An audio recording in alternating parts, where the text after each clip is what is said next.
भक्त प्रहलाद की कथा आपने सुना है कि एक असुर के पुत्र होकर भगवान विष्णु का भक्ति कर रहा था और उनका पिताश्री अपने आप को भगवान कहने वाले एक असुर था।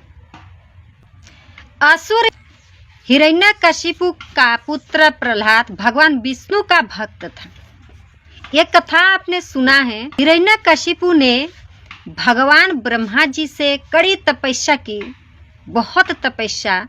पहले साधु संत असुर कोई भी तपस्या करता था 12 साल 13 साल के लिए, ऐसे ही कोई अपना उम्र ही बिताता था कि उससे एक अच्छा वर मिल जाए। ठीक वैसे ही जब हिरण्यकशिपु जब तपस्या किया ना, कड़ी तपस्या की तथा उनसे विचित्र वरदान, हिरण्यकशिपु ने विचित्र वरदान मांगा। विचित्र वरदान जो था ना, वो क्या था?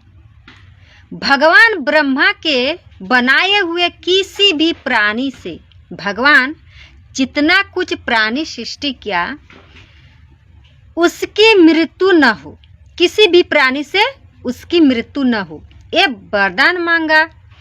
किसी भी प्राणी से उसका मृत्यु न हो सके, कोई भी वस्तु से न हो सके, न मनुष्य से, न पशु, दैत्य, देवताओं, सर्प, गंधर्व आदि से, न महल के भीतर न महल के बाहर, कहीं पर भी नहीं, ऐसा वरदान मांगा।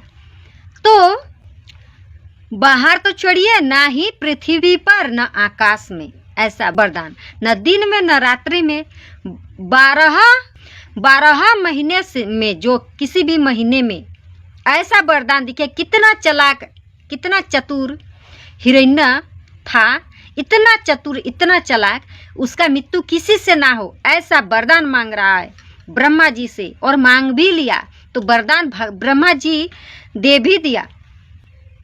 किसी भी महीने में न अस्त्र न शस्त्र से, अस्त्र से भी जो हिरण्यकशिपु था ना, न अस्त्र से मारा जा सकता है, न शास्त्र से, कुछ भी से ना ही इंसान मार सकता है, ना पेड़ पौधा, ना ही जीव जंतु, कोई भी नहीं मार सकता है, ना ही दिन में न रात्रि में। परंतु विष्णु भगवान से कोई बचने वाला नहीं, आप जानते हैं ना। तो ठीक ऐसे ही हुआ। तो वरदान, ये स्वयं की वरदान तो मांग लिया। उसके बाद जो हिरण्यकशिपु था ना, हिरण्य असुर, जो प्रहलाद जी के पिताश्री थे, असुर थे, वो बहुत बड़ा, तो सबसे अपने आप को सर्वशक्तिमान तथा भगवान मानता था। अपने आप को वो अपने आप को सर्वशक्तिमान मानता था और स्वयं को भगवान कहलाता था। लोगों को कहता था कि तुम भगवान मुझे मानो, विष्णु को नहीं, किसी को नहीं, मैं भगवान हूँ। परंतु देखिए, भगवान कोई नहीं हो सकता है, चाहे आप कितना भी शक्तियाँ प्राप्त कर ले, वरदान ले ले, परंतु भगवान नहीं हो सकते हैं। हाँ, वरदान मिला उन्हें, परंतु वरदान ऐसा मिला, कोई भी इस पृथ्वी में उनसे युद्ध भी नहीं कर सकता, उन्हें हरा भी नहीं सकता। अमर रहने के लिए वरदान मांगा तो उन्हें मिल गया, ब्रह्मा जी दिया भी उन्हें। तो उसके बाद जब वो अपने आप को भगवान कहने लगा, लेकिन उनका स्वयं का ही पुत्र प्रहलाद जो था ना, प्रहलाद हमेशा विष्णु भक्ति में लीन रहता था। प्रहलाद जो था उसका अपना पुत्र, परंतु वो हमेशा भगवान विष्णु का भक्ति में लीन रहता था। हमेशा ही भगवान का नाम जाप करता था, हमेशा ही भगवान, चाहे उसे कोई मारे पीटे। प्रहलाद को जलाने के लिए बहुत कुछ किया गया, होलिका है ना, वो भी, परंतु वो नहीं जला, वो हमेशा ही भगवान का नाम जाप करते रहा। तो कहते हैं ना, भगवान हमेशा ही साथ रहते हैं। मैया, ये बात ध्यान रखना कि भगवान के साथ रिश्ता है ना, डिटर्जेंट पाउडर थोड़ी ना है कि पहले इस्तेमाल करो फिर विश्वास करो। भगवान का जो भगवान के साथ रिश्ता होता है ना, जीवन के साथ भी और मरने के बाद भी, तो भगवान का रिश्ता ऐसा होता है। जीवन जीते जी आपका तो उनके साथ रिश्ता है और मरने के बाद भी उनके साथ रिश्ता है। जो भगवान को अपना लेता है, जो भगवान को अपने परिवार मान लेता है ना, उनका कोई कुछ नहीं कर सकता। ये बात सच है। तो ऐसे ही प्रहलाद अपना विष्णु भगवान का बहुत मानता था, इतना बड़ा भक्त था, भक्ति में लीन रहता था हमेशा ही। चाहे कुछ भी हो जाए, लोग उसे मारे काटे पीटे, उनका पिताश्री कितना कुछ किया, परंतु उन्हें फर्क ही नहीं पड़ा कि मुझे कोई मार रहा है पिट रहा है। वो अपना भक्ति में लीन हमेशा ही ओम नमः भगवते वासुदेवाय या विष्णु भगवान का नाम जप करते ही रहा, जिससे वो अत्यंत क्रोधित हुआ। हिरण्य असुर जो था ना, हिरण्य कशिपु, वो बहुत ही ज्यादा क्रोधित हो गया। उसने प्रहलाद को मारने के कई असफल प्रयत्न किया। प्रहलाद को मारने के लिए, अपने पुत्रों को मारने के लिए वो भक्ति कर रहा है, उसके वजह से मारने के लिए बहुत असफल प्रयत्न किए। एक बार हिरण्य कशिपु क्रोधित में, अत्यंत क्रोधित में भर कर उसने प्रहलाद से पूछा, कहाँ है तेरा विष्णु? क्रोधित में, कहाँ है तेरा विष्णु? दिखा, कहाँ मिलेंगे तेरा विष्णु? अब प्रहलाद ने कहा कि ये तो कन कन में विद्यमान है। उसने अपने भवन का एक स्तंभ दिखा है। स्तंभ होता है ना, जैसे हम अगर लकड़ी का घर बनाते हैं तो स्तंभ होता है ना, जो हम, आप क्या कहते हैं पता नहीं, परंतु मैं तो स्तंभ कहती हूँ। वो खड़ा नहीं होता है, बीच बीच में हम घर, उसके ऊपर छत होता है, वो खड़ा करते हैं, लगाते हैं, तो स्तंभ था। तो वो स्तंभ क्या किया उसने, क्रोधित में आकर, भयंकर क्रोधित में आकर भवन का एक स्तंभ दिखा के पूछा, क्या इसमें भी है तेरा विष्णु? तो प्रहलाद ने कहा हाँ। जैसे ही उनका पिताश्री पूछे हिरण्य कपिशु प्रहलाद को कि इस स्तंभ में तेरी भगवान है, तो स्वयं प्रहलाद ने कहा हाँ। ऐसा सुनते ही हिरण्य कपिशु ने क्रोध में उस स्तंभ को तोड़ डाला, क्रोधित में तोड़ डाला। जैसे ही तोड़ डाला, उसमें से भगवान विष्णु ने नरसिंह रूप में प्रकट होकर भवन की चौखट पर ले जाकर संध्या के समय अपने गोद में रखकर नाखूनों की सहायता से उसका वध कर दिया। प्रकट हो गए उस स्तंभ से, और स्तंभ में से प्रकट होकर संध्या के समय चौखट जो होता है ना, घर के द्वार का चौखट, उसमें रखकर अपने नाखून से अपने गोद में वध कर दिया। तो उसने वरदान जो मांगा था ना, प्रहलाद के पिता श्री हिरण्य कशिपु जो वरदान मांगा था, ना ही मुझे जीव जंतु, ना ही संध्या, ना ही मुझे रात्रि, ना ही दिन में, ना ही मुझे कोई मनुष्य, ना ही कोई देव, ना दाना, मुझे पक्षी कोई नहीं मार सकता अस्त्र न शस्त्र से। परंतु नरसिंह रूप में भगवान अपने गोद में, ना ही पृथ्वी पर ना ही आसमान में, अपने गोद में मध्य में रखकर, अपने जंघा पर रखकर नाखून के सहायता से उन्हें वध कर दिया। और नरसिंह रूप जो था ना, आधा मनुष्य का रूप और आधा नरसिंह रूप, जो सिंह हम कहते हैं उनका रूप, और धर के उस रूप में रूप धारण करके हिरण्य कशिपु का वध कर दिया। किसने? भगवान विष्णु जी ने। तो भगवान के साथ कभी भी अपना तुलना मत करिए कि मैं भगवान हूँ। भगवान भगवान ही होते हैं, मनुष्य मनुष्य होता है, दानव दानव होता है, मानव मानव होता है, और जो भक्ति करता है वो भक्ति का ही एक शिष्य होता है, एक भगवान का पुत्र शिष्य होता है। ऐसे तो हम सब भगवान का शिष्य हैं, भगवान का अंश हैं, भगवान का हम पुत्र हैं, पुत्रियां हैं।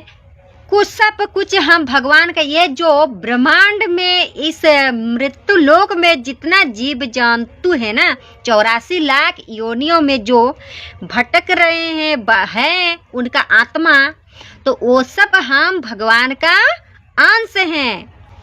तो भगवान के अंश होने के नाते हमें भगवान का सम्मान करना चाहिए। हमें हमेशा उन्हें हम अपने पूजनीय, अपना ईश्वर माने, यही हमारे लिए ठीक रहेगा। नहीं उन्हें हम एक छोटा तुच्छ कह सकते हैं। भगवान से कोई बड़ा नहीं हो सकता। भगवान का संतान हम हैं, भगवान का संतान आपका माता पिता भी हैं, सब कुछ है।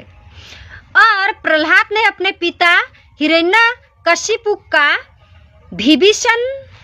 विभीषण ने अपने भाई रावण का, भरत ने अपनी माँ, राजा बलि ने अपने गुरु और ब्रज की स्त्रियों ने कृष्ण के प्रेम में अपने पतियों का परित्याग किया था। सच बात है। तो देखिए भक्त प्रहलाद जी से हमें क्या सीखनी चाहिए, अपने जीवन में क्या उतारनी चाहिए। भक्त प्रहलाद से हमें सत्य बोलना और उस पर अडिग रहना सीखना चाहिए। सत्य बोलना, हमेशा ही अडिग रहना चाहिए, चाहे कुछ भी हो जाए आपके साथ। भगवान का भक्ति कभी नहीं छोड़ना चाहिए, सत्य के साथ देना चाहिए। सत्य का हमेशा जय होता है, अधर्म का नाश होता है, धर्म का स्थापित होता है। ये हमें सीखनी चाहिए। प्रहलाद ने देखिए अपना पिता जो है भक्ति में हिरण्यकशिपु का छोड़ दिया साथ। एक भक्त भक्ति में लीन होकर, उनका कोई कुछ नहीं, अपना जो पिता था ना, उनका जो पिता थे प्रहलाद जी का, वो बहुत दुष्ट थे, बहुत दुष्ट। अपना पुत्र को मारने के लिए बहुत कुछ बनाया, लेकिन कुछ नहीं चला भगवान के आगे। विभीषण ने अपने भाई रावण का, विभीषण रावण का भाई था ना विभीषण, तो भक्ति में, राम का भक्ति में अपना भाई को छोड़ा तो वो एक अच्छा मानव बन गया। अगर रावण के साथ रहता ना, जैसे कुंभकर्ण, उसका बेटा, सबका वध हो गया, समाप्त हो गए असुर, रावण भी समाप्त ऐसे ही हो जाता। परंतु वो भक्त था, वो अधर्म का साथ छोड़कर धर्म का साथ दिया, तो विभीषण एक राजा भी बना और एक अच्छा मानव, एक अच्छा भक्त भी बना, और उन्हें भगवान का आशीर्वाद भी मिला। विभीषण ने अपने भाई रावण का, भरत ने अपनी माँ, 14 बरस के लिए वनवास जब कैकेयी ने मांगी ना, तो भरत अपने मामा के घर में थे, उन्हें कुछ भी पता नहीं। जब लौट कर आए तो आकर देख रहे हैं कि उनका भाई है राम, लक्ष्मण, सीता मैया, भाभी जी, वो वनवास चल गए। और राजा बलि ने अपना गुरु को त्यागा तो उन्हें पाताल लोक मिल गया। गुरु का बात नहीं सुना तो मिल गया भक्ति पर आकर, जो 52 अवतार में 3 पग में जो विष्णु भगवान है ना, कृष्ण भगवान, तीनों लोक माप लिया 3 पग में। तब उनके सिर पर रखकर अपना पैर 52 अवतार में पाताल में प्रवेश करा दिए, और उसके बाद वरदान भी मिला कि आज से तुम यहाँ कर राजा हो पाताल की। तो और स्त्रियों ने कृष्ण के प्रेम में अपने पतियों का परित्याग किया था भक्ति के लिए। ये 5 लोग ऐसे हैं जिन्होंने ईश्वर के लिए अपने को भी त्याग दिया, 5 लोग। इसलिए उनकी महिमा सदैव गाई जाती है। उनकी महिमा जो है ना, इसलिए सदैव हमेशा ही गाई जाती है। ऐसा भक्त मिलना कलियुग में, कलिकाल में बहुत ही कठिन है, नहीं मिल सकता। यदि कोई भागवत विरोधी है, राष्ट्र विरोधी है, तो अपना ही क्यों न हो, उसका त्याग कर देना ही चाहिए। हमेशा ही याद रखना, जो भागवत का विरोध करता है ना, जो अपना राष्ट्र है ना, राष्ट्र का विरोध करता है, तो उसका त्याग ही करना सही होगा। देखिए भागवत गीता से ना लोग सुधर रहे हैं। जो मदिरा पान सेवन करते थे, डिप्रेशन में चले जाते थे, रशियन, अमेरिकन, बहुत अफ्रीका, ऐसे बहुत जगह है, कुवैत, सऊदी अरब, सब जगह अभी श्रीमद् भागवत गीता श्रवण कर रहे हैं लोग और अच्छा रास्ता अपना रहे हैं। तो इसलिए उसकी सत्संग राष्ट्रीय विरुद्ध है तो वो अपना ही क्यों ना हो, उसका त्याग कर देना चाहिए। उसकी संगत को भी त्याग देना चाहिए। उनका संगत में जो भी है ना, उनको भी त्याग देना चाहिए।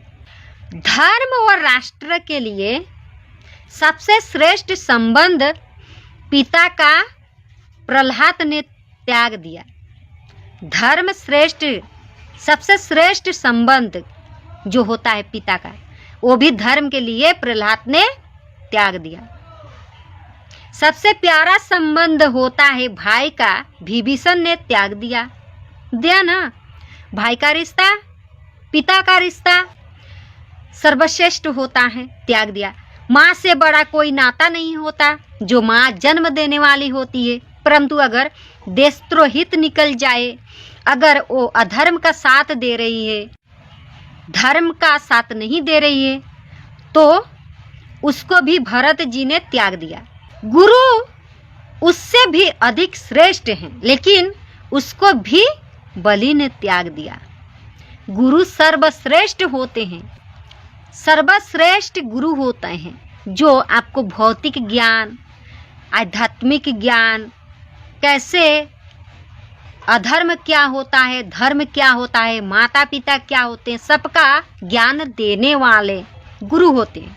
उनका भी त्याग किया बलि ने, इसलिए उन सब का नाम लिया जाता है, इन पांचों लोगों का। जय श्री राम, राधे राधे, प्रणाम।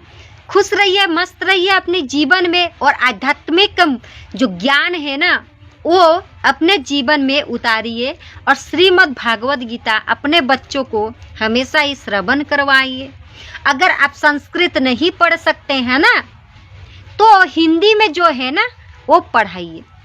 अगर हिंदी भी पढ़ लेते हैं, उसका अर्थ जैसे धर्म क्षेत्रे कुरुक्षेत्रे समवेतायुयोत्सवः माम काह पांडवाश्चैव किम कुर्वत संजय, उसके नीचे का जो अर्थ होता है वो अगर पढ़ लेते हैं बच्चा, तो एक सर्वश्रेष्ठ मनुष्य मानव बन सकता है वो बच्चा। यदा यदा हि धर्मस्य ग्लानिर्भवति भारत अभ्युत्थानमय धर्मस्य तदात्मानं सृजाम्यहम् परित्राणाय साधूनां विनाशाय च दुष्कृतं धर्म संस्थापनार्थाय संभवामि युगे युगे। अगर नहीं बोल पाते हैं तो उसका अर्थ अगर पढ़ लेते हैं ना, तो उनका जीवन मंगलमय हो जाएगा। जीवन में कैसे क्या करना है वो सब जान जाएंगे। जय श्री राम।